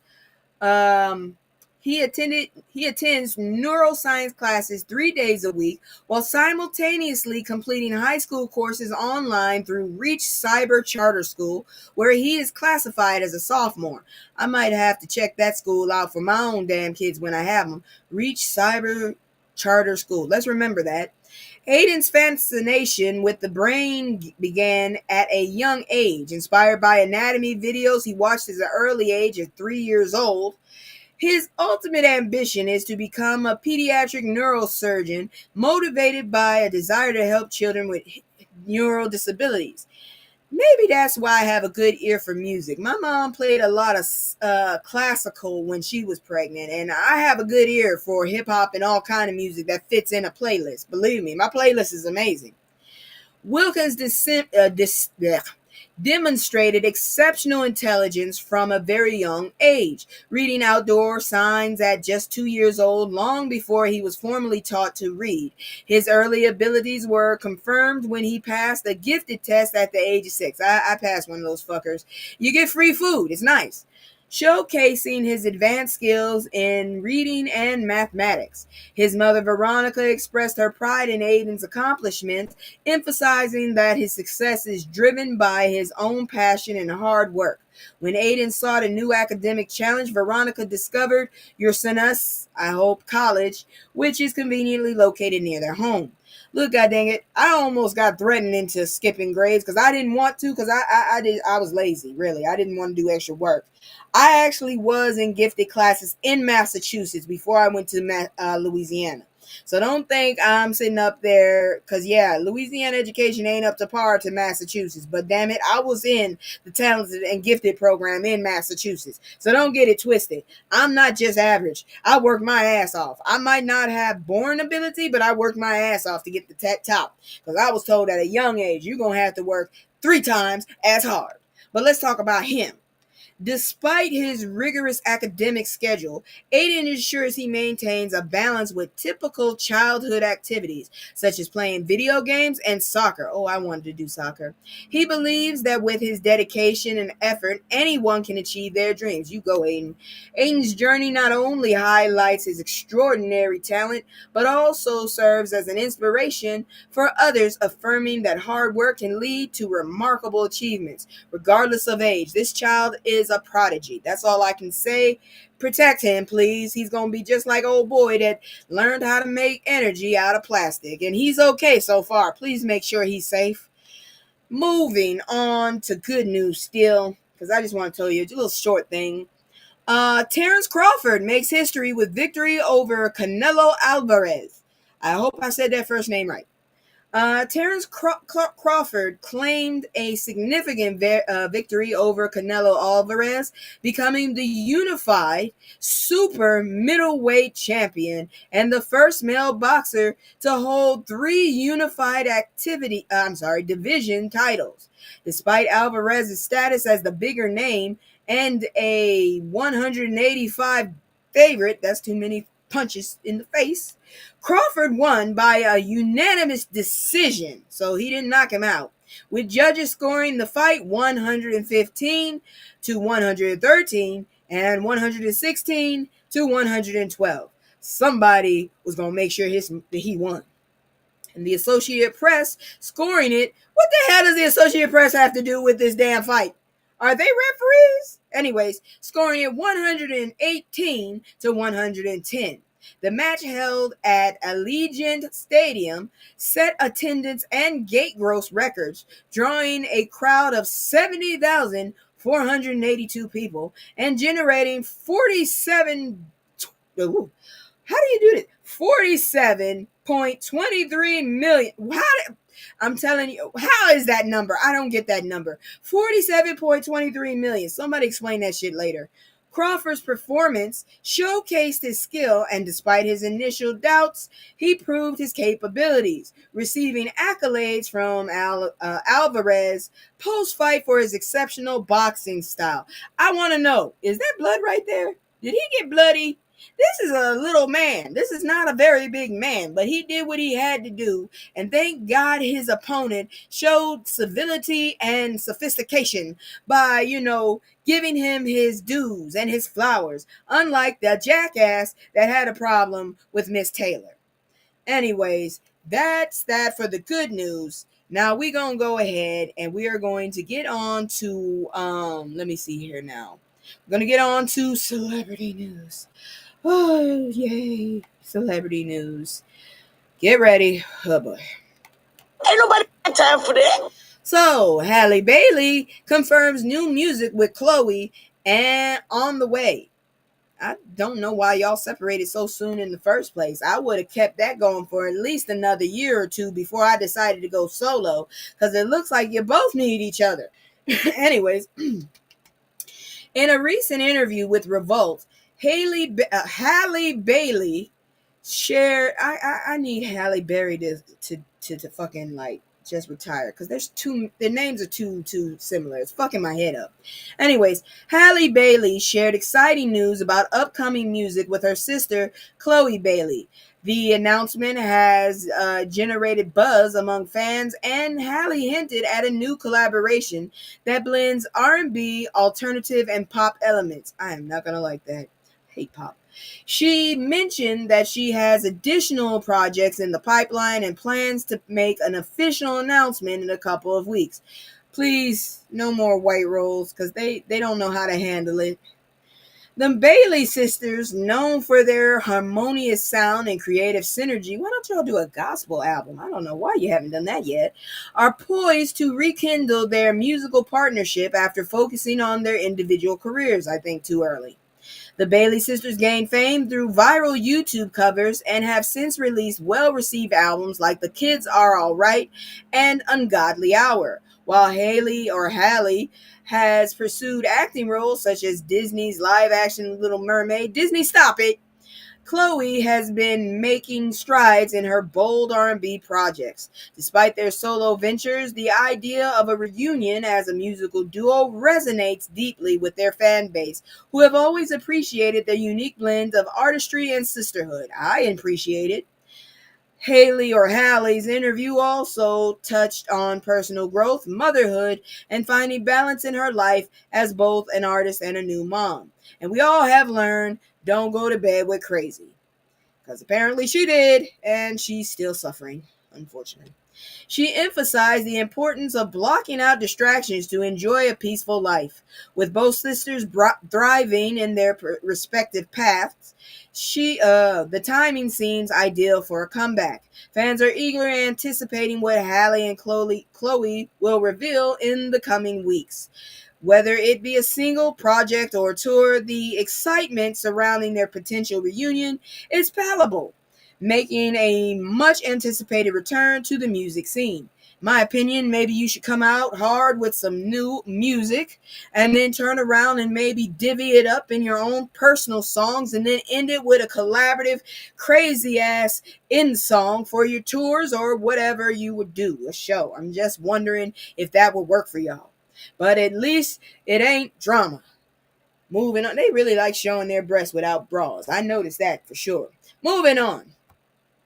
Draya Michele and boyfriend Jalen Green have a heated blowout in the street during New York Fashion Week, and it's almost got violent. Are they black or are they passing? Because I really don't need this bullshit. Oh my God, look at the age. It's ridiculous. I'm so ashamed. Y'all need to stop this shit. This is just not helping the culture at all. A heated public argument between Draya Michele, who is 40, and Jalen Green, you gonna give that boy worms, who is 23, erupted after a New York Fashion Week after party. Yeah, I'm not dating nobody that damn young. Forgive me. I'm not giving nobody worms. I don't think I got worms, but I heard old ass people give young ass people worms, and damn it, she is almost 2 decades older than him. The altercation, which occurred around 2 a.m. on Friday, September 13th. Are you serious? Friday, September 13th? You mean Saturday, September 13th, you ignorant bastards. At Mert Alice annual bash quickly escalated, requiring friends to intervene and separate them. Social media has been abuzz with a viral clip of the incident showcasing Green stating, "I'll punch you back," as Michelle pursued him. Y'all both need your asses whooped. God dang it. As old y'all are doing that in the streets and at New York Fashion Week. Oh, the couple's age difference of 17 years, that's a prom, has been recurring point of discussion since their relationship became public in 2023, especially since the birth of their, oh Lord, there's a kid, daughter in May 2024. Michelle also has a 23-year-old son. That's not right. Nico Howard and a 9-year-old son. This woman does not really believe in consonants having a vowel between them. Drew Sendick, the internet's previously criticized, unless this is my script just fucking up, criticized Michelle for bringing her oldest son to watch Green play, highlighting that Green is the same age as her son. That's got to be fucked up for that boy. It's got to be, because I don't think I'd be able to handle my mom dating somebody my age. I'd probably get into so many arguments on purpose to get that motherfucker to go away. Despite the public dispute, Michelle later posted Instagram stories from a Calvin Klein fashion show, showing Green by her side. That's your sugar baby. Just go ahead and tell the truth. Suggesting a reconciliation or an attempt to downplay the incident. Social media reactions to the argument were critical. Why wasn't somebody arrested like they did Sha'Carri, huh? Why didn't they arrest somebody for this shit? And advising Green to distance himself from the situation to avoid potential career repercussions. He has a job. Who the hell is he? I don't know who he is. Is he an actor? Because if he has a job, I think he needs to stop suckling off of her. I don't know who. I heard she's just in a lot of drama herself. I don't really know who she is either. But moving on, because we just have celebrity shit like this. God dang it. Ain't nobody got time for that. Now, give me a second. I didn't move it like I was supposed to. Clifton Powell addresses his criticism of Spike Lee's business practices. I said what I said. This man just looks like he probably would punch you in the face and leave you in the street and walk away with like some old 70s funk right in his walkway. And I don't know why the hell, but damn it, Spike, you look like a yuppie. Damn it.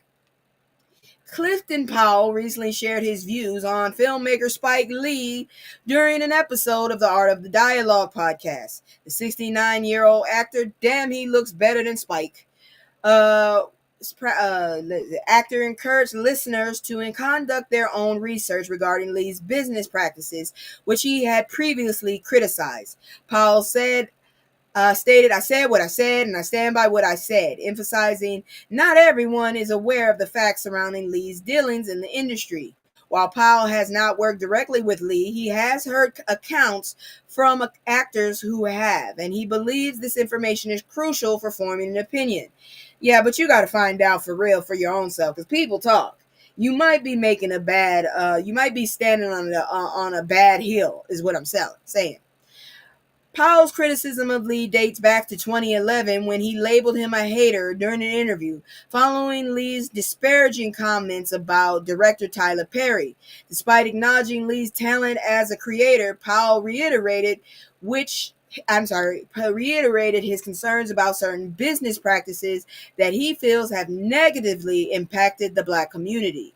He expresses frustration with how people react to his comments without researching the background, stressing the importance of informed discourse among Black individuals. Powell's previous remarks attracted backlash, and he reflected on the need for constructive discussion rather than public condemnation. In light of his experiences, Powell acknowledged that he learned the value of personal communication. He expressed regret over not reaching out to Lee directly to discuss his grievances. Exactly. Suggesting that open dialogue is essential for fostering understanding among Black creators. Powell advocated for a supportive environment where creators can address their differences privately instead of airing them publicly. But you did it. What the hell? He extended an invitation to Lee for a dinner conversation, hoping for a chance to share his perspective in a more personal and constructive setting. You should have done that before you said what you said. That's just ignorant. That's how the hell you get shit wrong. And that's when people start calling you messy. You just went from hearsay. I can't support that. I love you as an actor, and I wouldn't try to fight you, but damn it. Anyways, moving on to something more heartfelt. Malcolm-Jamal Warner's wife speaks out publicly for the first time since his death. I can still hear my husband's laugh. I know she hurting. Here's the picture of them together. So, the wife of actor Malcolm-Jamal Warner has publicly expressed her grief for the first time since his tragic passing in July. Warner, renowned for his role as Theo Huxtable on The Cosby Show, died in an accidental drowning while vacationing in Costa Rica with his family.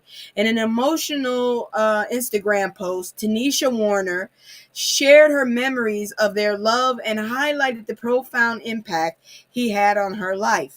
I feel like anybody that could get into his heart is probably worth just as much in their weight of gold, because that man was a good man.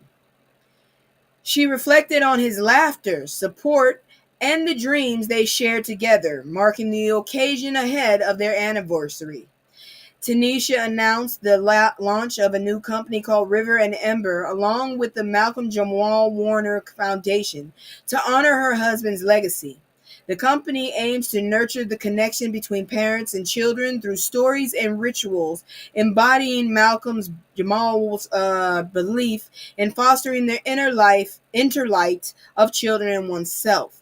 The toolkit for families and an accompanying app will provide resources for parents and children both, ensuring that his spirit and teachings continue to influence future generations. I think we all could benefit from that.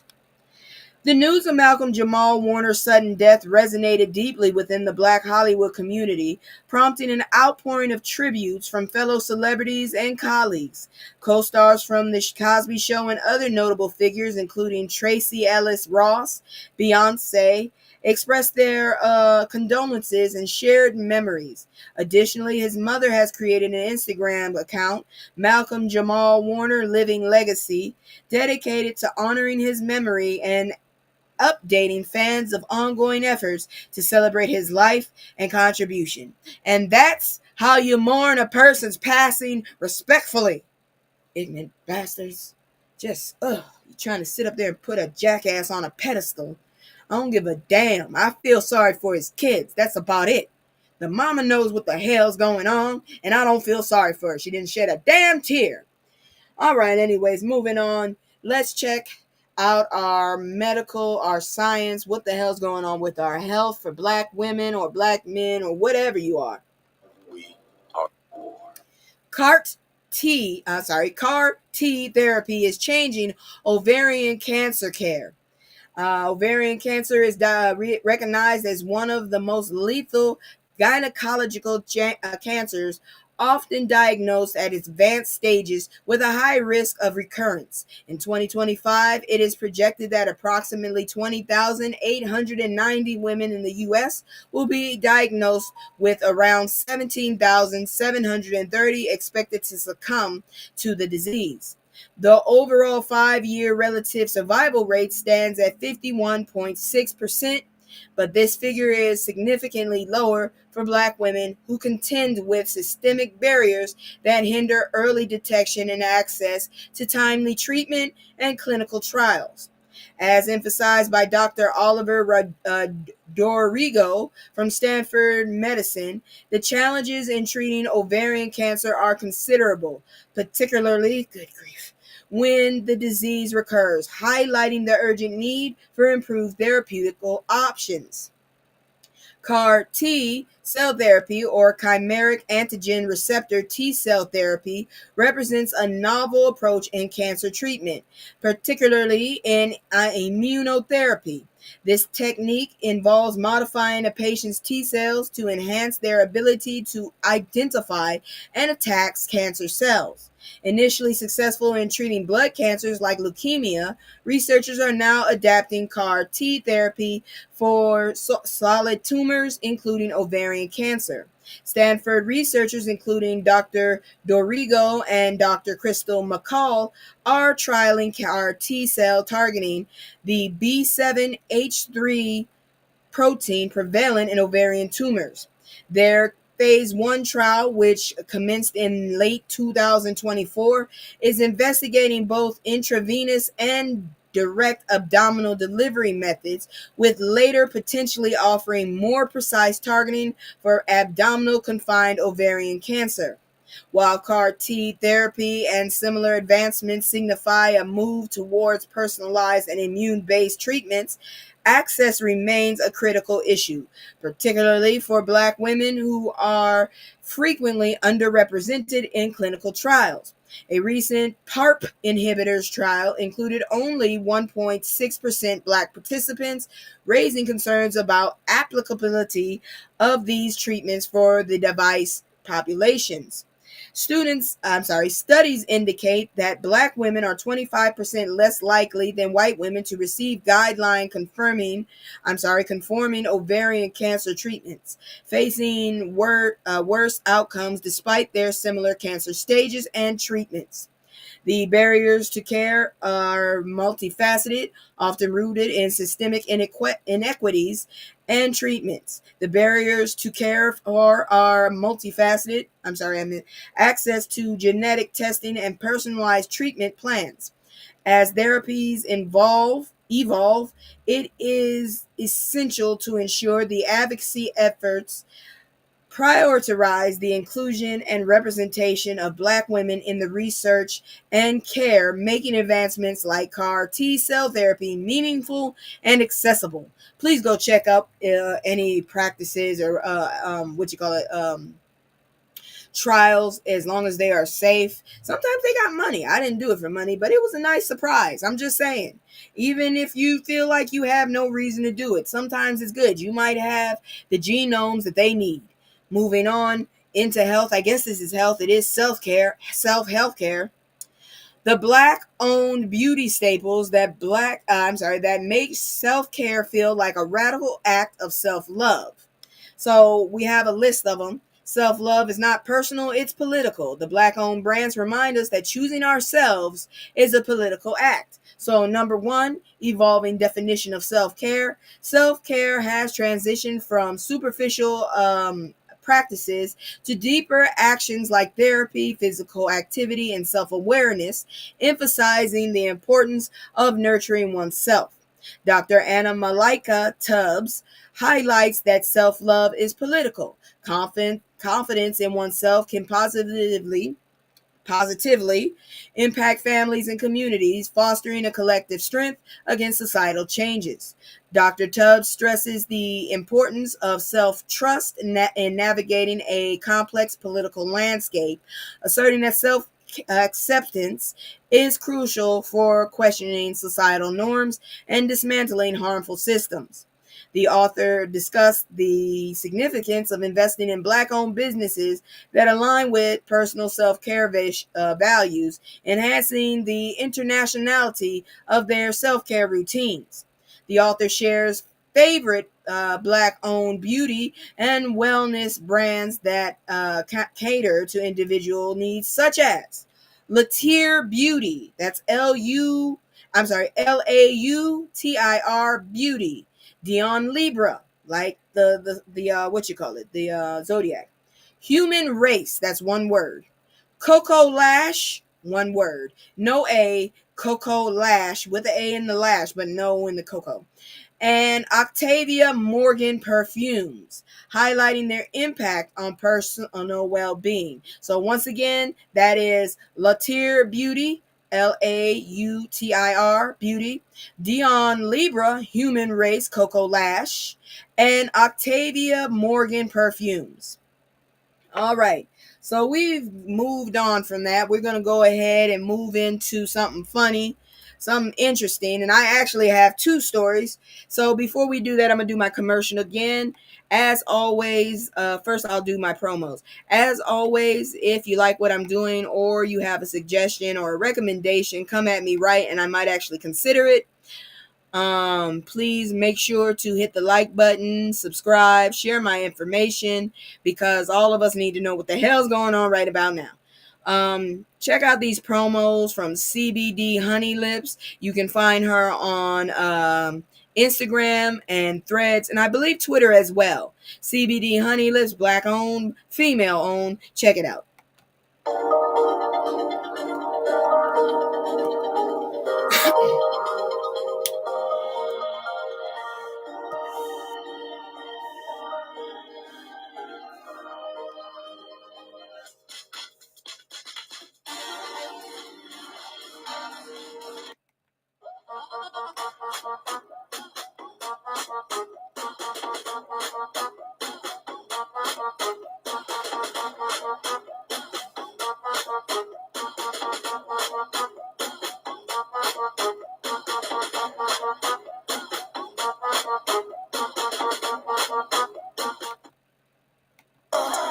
It's just me and the fam.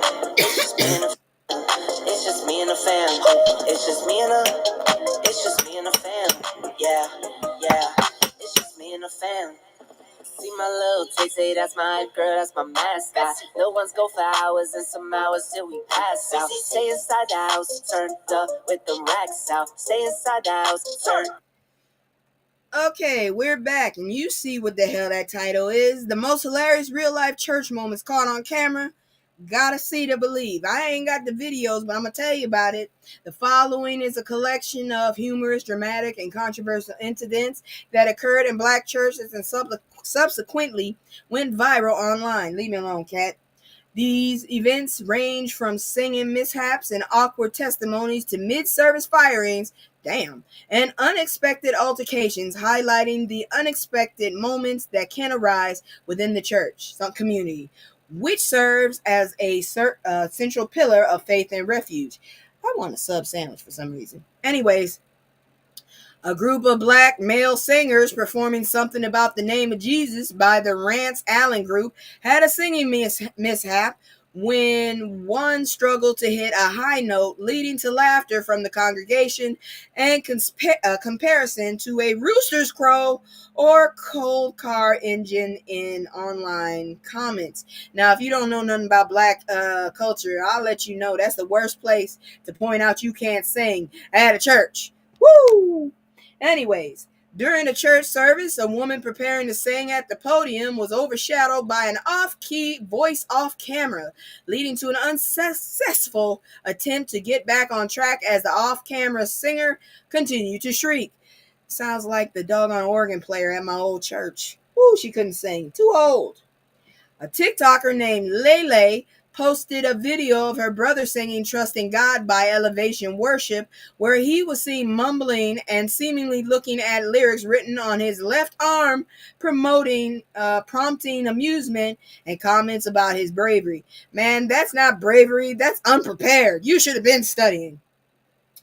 A praise team leader, Keen A or Keen V, shared her own worship fail on TikTok, admitted she forgot the whole song and the key, resulting in the congregation singing the song without her, with supportive comments from other praise team members. Damn, you were the leader? How the hell you get left behind? You know you had to go home and hide your face. You were not coming to the dinner tonight, baby. One church singer didn't know the words to a worship song singing da da da da da da da, and I need the right words now, but made the best of it despite the media team not running the lyrics. Why didn't you get a Bible hymn? You know, there's always at least one of those jokers. There's not a lot of them, but if you get lucky enough to be in one of them pews with them, you could have found the song. Let's see. During a worship service, a sound guy's song rang, adding an unaffected jingle to the music and serving as a reminder for attendees to silence their phones. Why do you have your phone in the... Okay. I'd have left it in my car personally. A woman's testimony about a man who pew-pewed at her 3 times with a force multiplier never firing concluded with a shocking plot twist. The man, now saved, sanctified, and her pastor, became her husband, causing the organ to halt and the church to fall silent. Why did you do that? You wrong for that. I would have never admitted my husband took shots at me. God dang, what did you do? What? Damn. Are you okay? Do you need help? Sometimes sharing is not caring, as I tell y'all. It's trauma bonding. Nobody needed that bond.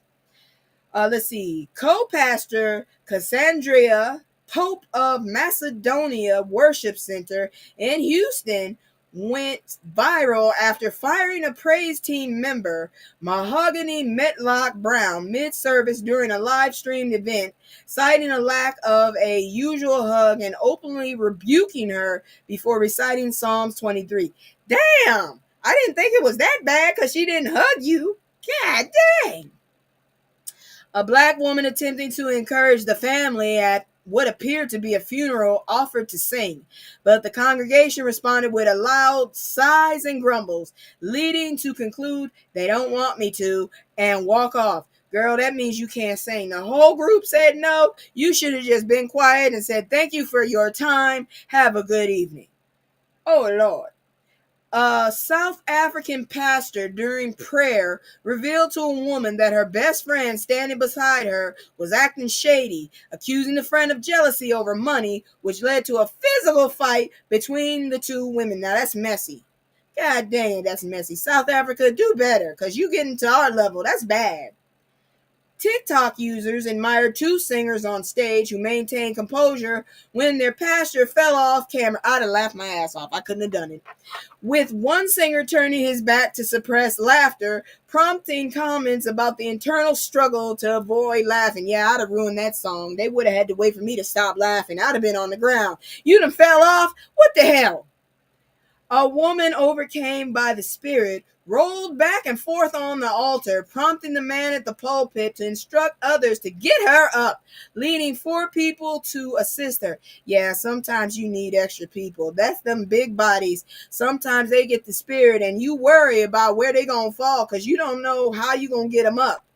I'm telling you, some of them church women, they be having them big booties where you can put 2 toddlers on there safely and they just ride in the wind.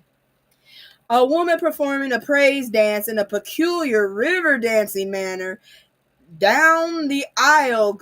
Girl, you was doing the Refcon dance in church. Garnered comments about her unique footwork and dedication, with one viewer noting her consistent performance without shifting. That girl was doing a leprechaun dance or she was sea walking, one or the other. A pastor responded to an unexpected audio intrusion during his service by stopping and proclaiming his readiness to cast the demon out, asserting that his church was prepared for such a spiritual confrontation. Okay. The Black church is described as a fundamental cornerstone of faith, refuge, and history within the Black community. Despite being a place of worship and the word, the church is often a setting of unexpected and funny moments or drama. I know one of my churches was nothing but drama. I tell you right now, I still won't forget that I lost that church. I went home to Boston for a little while. I came home, and when I went to go to church, there was nothing but a hole. I came back home. My mom said, "I thought you went to church." I said, "I tried. It was gone." She said, "What you mean?" I said, "It was gone. There wasn't nothing there. It was a hole." Come to find out, they moved to the school down the street's gymnasium and didn't tell nobody. I'm just sitting up there looking at a hole in the ground. There was a building there when I left. That's all I'm saying. But anyways, that's it for the news, other than our strange news, which we about to jump into right now. And hopefully next week, when things are better and we got a good group of folks, or at least somebody up in here, we'll look at some fashion and drag the hell out of them. Now, here we go. Check this out. All right, before you see any more, I'm going to show you a story before we get into the actual thing. I'm going to show you this because I don't know what to tell you. Shit. Check it out. Very cool. Oh, well, I'm sorry. Hold on. Now. Where the hell is the video? Let me bring it up here. Will that work? I hope so. Very cool. Well, to Plattsburgh now, where one raccoon is apparently on a mission to make sure that people aren't leaving their packages out for too long. This all started last week when the homeowner posted this security video to Facebook. The homeowner tells us they left a return. Sorry. Very cool. Well, to Plattsburgh now, where one raccoon is apparently on a mission to make sure that people aren't leaving their packages out for too long. This all started last week when the homeowner posted this security video to Facebook. The homeowner tells us they left a return package from Chlöe inside a bin to be picked up by FedEx. The raccoon saw or maybe smelled the opportunity and took it. $93 worth of pet food were shredded, stolen, and eaten by this FedEx imposter. Luckily, Chlöe was understanding and gave the customer a full refund, but the homeowner says this isn't their only visit from the furry porch pirate. The security camera has captured the raccoon returning at night in the days since then, checking the mail bin, likely looking for its next package to steal from. You could say that the raccoon wears a lot of masks: bandit, vandal, and imposter. Raccoons are not dumb. They have good noses, clearly. Yeah, well, they say that too about, bears will come back if they know they can get food, so. Do we know if it's the same raccoon? I mean, do they have any prints on the box? Fingerprints? Did they chip it? Are they tracking it? Yeah.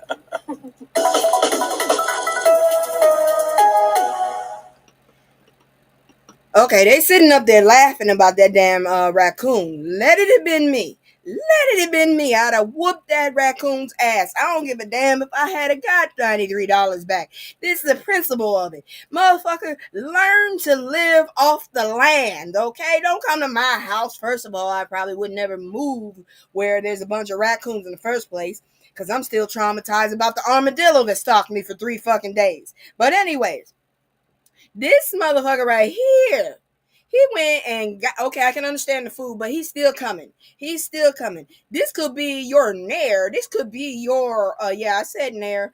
This could be like your drink. What if he stole like some moonshine you got personally sent to you? Now you got a drunk raccoon running around. What the hell that's gonna make? That's terrifying. The motherfucker got issues, and I think we need to address it. Raccoons are looking like that for a reason, and they finally coming out and telling you, yes, God made me look like a crook because I'm a criminal. Motherfucking raccoons. And yeah, this a porch pirate. That's what that is. It's a furry porch pirate. That's what we gonna call these motherfuckers. Because god dang it, all he needs is a peg leg, and you probably got one or two of them running around. But that's it for the news. I'm tired. I'm about to go find me a sandwich because I've been hankering for a sandwich. Yeah, I said hankering. When are y'all gonna understand I'm old? I might not look it, but damn it, I'm old. It takes a while for people to understand this shit. I got hit on by a 17-year-old when I was fucking 29. I'm like, dude, once I find out your age, I'm not interested. But your ass is still running around thinking I'm lying. No, motherfucker, you old, you young. Goodbye. Anyways, that's it. Good night. Hope you enjoyed it. Hopefully next time I'll have my model actually looking at the screen and actually write. I'm going to still work on that other model because I want to use it. Good night, y'all. Take care. Goodbye. I can't stay. No, I always gotta go. Playing house, this ain't home with my soul. On the road, I can't stay. No, I always gotta go. Playing house, this ain't home with my soul. On the road.